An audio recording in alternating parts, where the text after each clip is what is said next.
Peace to you all. My name is Saba Ahmed. I'm a law student at American University.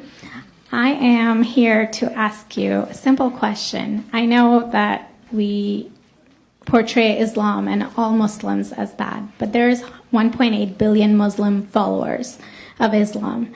We have 8 million plus Muslim Americans in this country, and I don't see them represented here. But my question is, how can we fight an ideological war with weapons? How can we ever end this war? The jihadist ideology that you talk about, it's an ideology.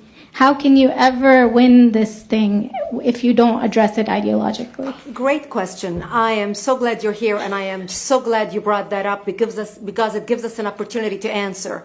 What I find so amazing is since the beginning of this panel, which we are here about Benghazi attack against our people, not one person mentioned Muslims. We are here against Islam, or we're launching war against Muslims. We are here to discuss how 4 Americans died and what our government is doing. We were not here to bash Muslims. You were the one who brought up the issue about most Muslims, not us. And since you brought it up, allow me to elaborate with my answer. There are 1.2 billion Muslims in the world today. Of course, not all of them are radicals. The majority of them are peaceful people.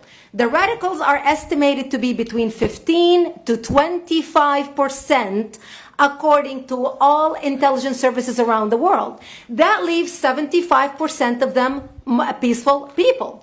But when you look at 15 to 25% of the world Muslim population, you're looking at 180 million to 300 million people dedicated to the destruction of Western civilization. That is as big of the United States. So why should we worry about the radicals, 15 to 25%? Because it is the radicals that kill. Because it is the radicals that behead and massacre. When you look throughout history, when you look at all the lessons of history, most Germans were peaceful.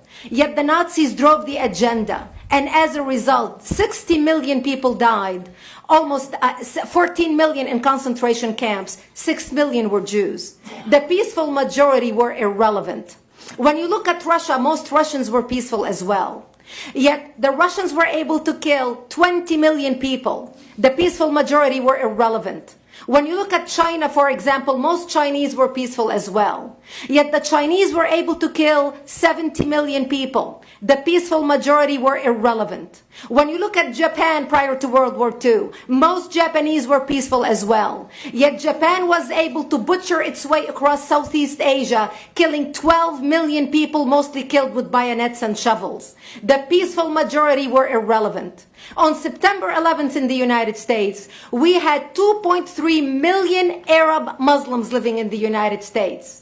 It took 19 hijackers, 19 radicals to bring America down to its knees, destroy the World Trade Center, attack the Pentagon, and kill almost 3,000 Americans that day. The peaceful majority were irrelevant. So for all our powers of reasons and us talking about moderate and peaceful Muslims, I'm glad you're here. But where are the others speaking out? And since you are the only Muslim representative,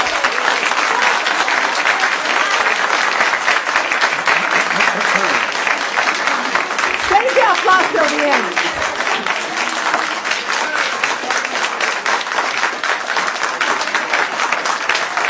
Thank you. Thank you. And since you're the only Muslim representative in here, you took the limelight instead of speaking about why our government, and I assume, are you an American? You're an American citizen. So as an American citizen, you sat in this room, and instead of standing up and saying a question or asking something about our 4 Americans that died and what our government is doing to correct the problem, you stood there to make a point about peaceful, moderate Muslims. I wish you brought 10 with you to question about how we can hold our government responsible. It is time we take political correctness and throw it in the garbage where it belongs and stop calling it fair.